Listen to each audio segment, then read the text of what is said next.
Okay, we're here, we're queer, and we're making cookies today. It's quarantine season and everyone's baking.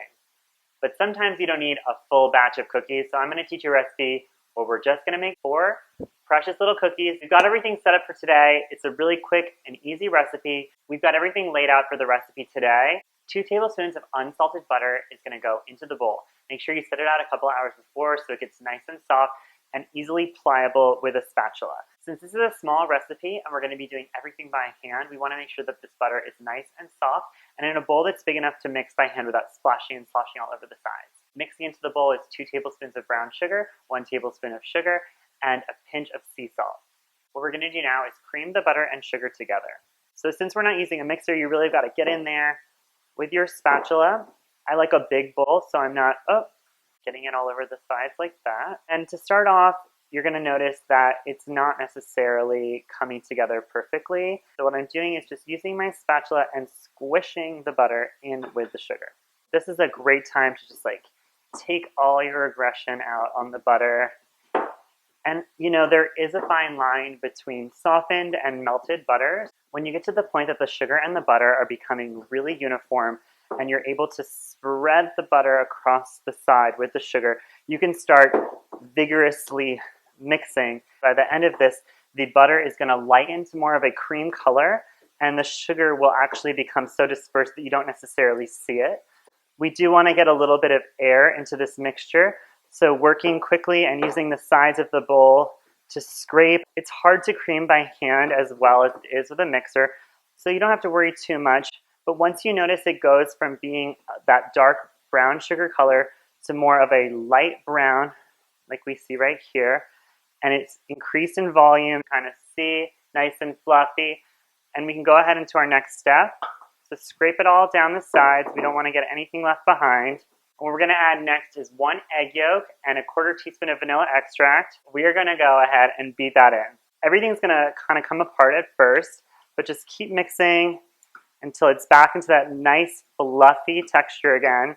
So you can see we've got a nice creamy texture. It kind of looks like a frosting. So now we're going to add in our flour, 1/4 cup, and you can use any kind of flour, all-purpose, whole wheat, but I like to blend. So today we have 1/8 of a cup or so, no, nothing's perfect, of all-purpose flour and about the same amount of buckwheat. I like that buckwheat has a little bit of a bitterness and earthiness to it and mellows out some of that sweetness from all the sugar. Also in here is a 1/4 teaspoon of baking soda, which is going to give it a little bit of rise in the oven. And we're going to go ahead and fold that into our batter. Again, being careful not to get it all over the sides of the bowl and all over the table, like I just did. So now again, we're kind of doing what we did with the butter and the sugar. I'm just kind of squishing everything together.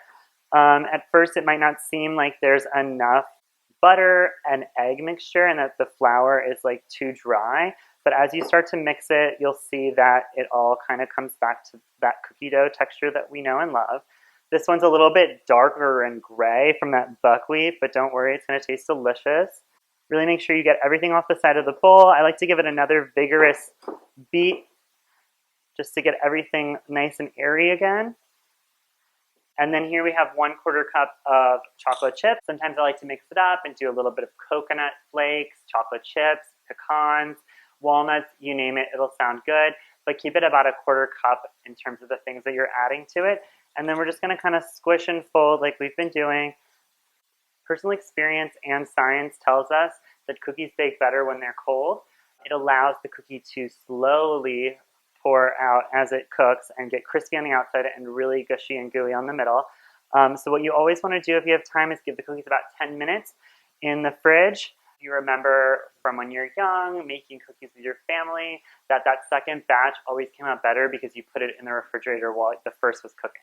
So I kind of like to recreate that, but with only the 4 cookies. I'm going to go ahead and put this just like this in the fridge and come back in 10 minutes. All right, it's been 10 minutes. I've taken them out of the fridge and I'm going to go ahead and form them into little balls. This is a pretty pliable cookie dough, so I'm going to go ahead and take my 1 big ball and just divide it into 2. And if you want to make 2 mega cookies, you could definitely stop there. And then I'll divide each of those into another 2. And they're just like little ping pong balls. Give them a little pat down so that they're kind of slightly more like discs and less like balls, little pucks. Give them a little shaping. You don't want to handle them too much because then the butter starts to melt. And then we're going to go ahead and put them in the oven. We're going to take these out now. So they look great. They're golden and crispy looking on the outside. We've got little peaks that are nice and golden on the middle, but they don't look overcooked. They look nice and soft in the cracks, but they don't look raw, not like super shiny either. So we're going to let those cool. This is the hardest part. It's time to eat them, but you can't eat cookies without milk. Grab your full-fat Oatly's oat milk in your favorite little mug. What the hell, just finish it. Cheers, queers. Thanks for joining me. I'm Avery. We've been quarantined in the kitchen, and we'll be back with another mini batch coming your way soon. Subscribe below, and I can't wait to see you again. Bye.